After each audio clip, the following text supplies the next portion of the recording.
came up again, and it was again passed. So that has been broadly supported in this committee, although not unanimously.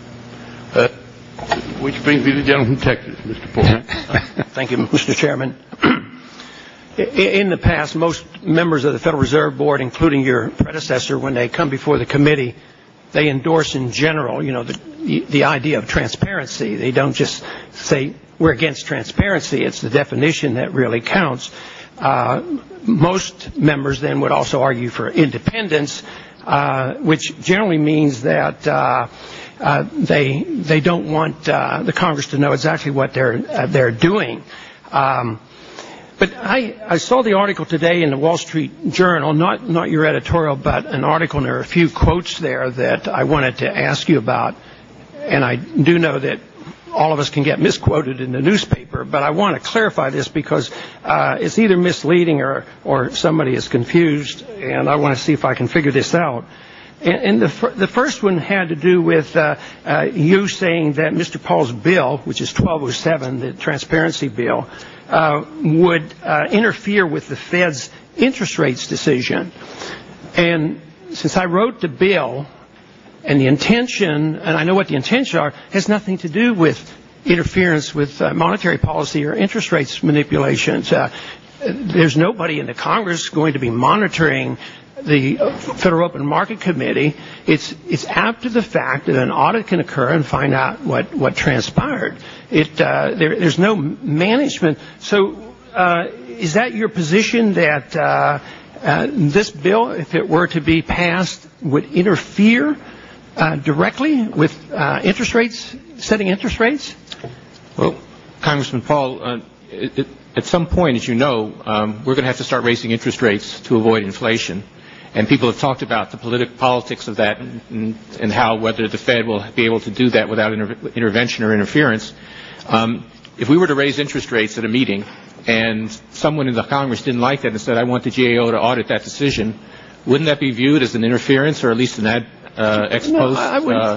I wouldn't think so. This is just reviewing it, and you can do what you want. What about today?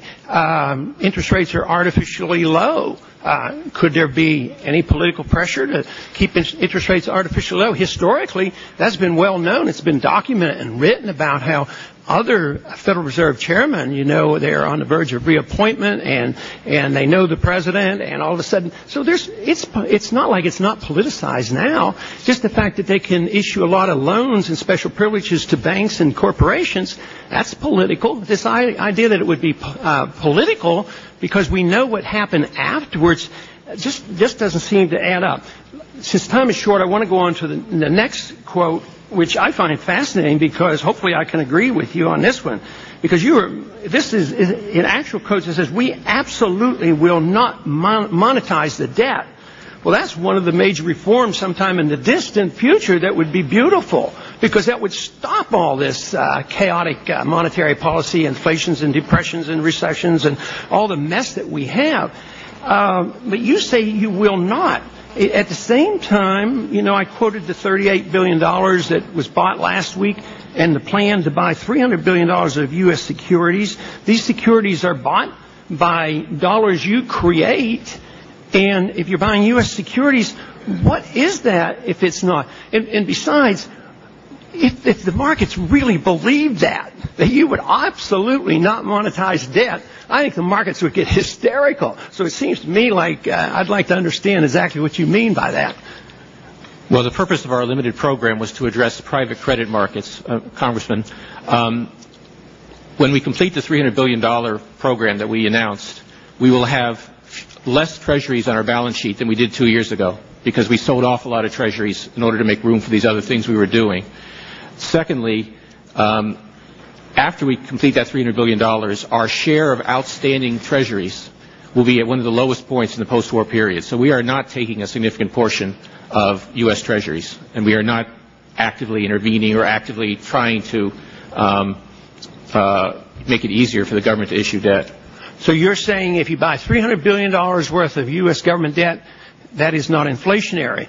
The true definition of inflation is when you increase the money supply. And the immediate consequence is it sends out false, bad information.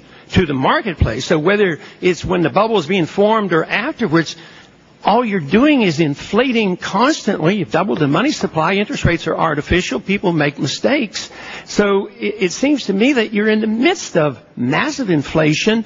But I guess you have a different definition. When you double the money supply, that's not inflation itself? Or are you looking at only prices? May I respond? Briefly. Inflation is the change in the price of the consumer price level, which is that's very stable right now. And there are various measures of money, as you know, and the broad measures of money, the measures of money in circulation, like M1 and M2, are not growing quickly. The gentleman from California, Mr. Barker. Thank you.